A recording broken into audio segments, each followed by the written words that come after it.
গ্যাসের উপরে 1/2 লিটার পরিমাণ দুধ ফুটতে বসিয়ে দিয়েছি। এখান থেকে 2 হাতা পরিমাণ দুধ নিয়ে তাতে 1.5 চামচ পরিমাণ ভ্যানিলা কাস্টার্ড পাউডার দিয়ে খুব ভালো করে মিশিয়ে নিলাম। খুব বেশি কাস্টার্ড পাউডার দেওয়ার দরকার নেই, নইলে বেশি ঘন হয়ে যাবে। এবার এর মধ্যে দুধের মধ্যে 1/2 কাপ পরিমাণ চিনি দিয়ে দিলাম। মিষ্টিটা আপনারা যেমন পছন্দ করেন সেই হিসেবে দেবেন। দিয়ে দিলাম অল্প পরিমাণ এলাচের গুঁড়ো। আর তারপর এর মধ্যে অল্প অল্প করে আমি কাস্টার্ডগুলা দুধটা দিয়ে নাড়তে থাকবো। আর এদিকে কিছুটা দুধের সর আর দুধ আমি নিয়েছি, সেটাকে খুব ভালো করে ফেটিয়ে নিলাম, ক্রিম তৈরি করে নিলাম। এবার ওই দুধের মধ্যে এটা দিয়ে দেবো। তারপর 3-4 মিনিট খুব সুন্দরভাবে ফুটিয়ে নিয়ে গ্যাসের ফ্লেম বন্ধ করে দেবো। এই রকম একটা ঘন মালাই আমি তৈরি করে নেব। খুব বেশি ঘন করব না, কারণ এটি ঠান্ডা হলে আরও জমে যাবে। আর এদিকে নিয়ে নিয়েছি 4 পিস পরিমাণ পাউরুটি। আপনারা যে পরিমাণ তৈরি করবেন সেই হিসেবে নেবেন।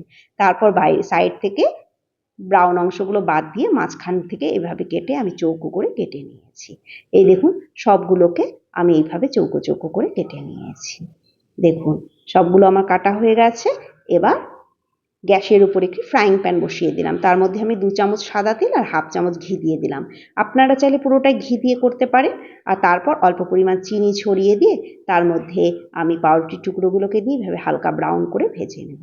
আপনারা যদি এর মধ্যে আরও বেশি তেল দিয়ে ভাজতে চান ভাজতে পারেন, কারণ পাউরুটি প্রচুর তেল টানে। কিন্তু আমি অল্প দিয়েই করেছি, এতেও কিন্তু স্বাদের কোনো হেরফের হয় না।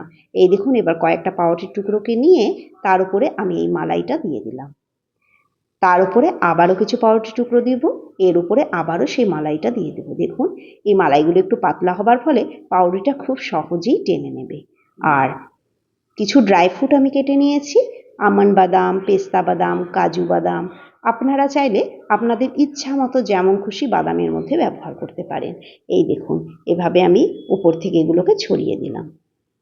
এগুলোকে আপনারা 1 ঘন্টার জন্য ফ্রিজে রেস্টে রেখে দিতে পারেন, নতুবা এমনিও যদি রেখে দেন তবুও এই পাউরুটিগুলো এই মালাই টেনে একদম রসে গদগদ হয়ে থাকবে। এই দেখুন, আমি 1 ঘন্টার জন্য এটাকে রেস্টে রেখে দিলাম। আর 1 ঘন্টা পর রেস্ট থেকে তুলে খেতে অসম্ভব ভালো লাগে।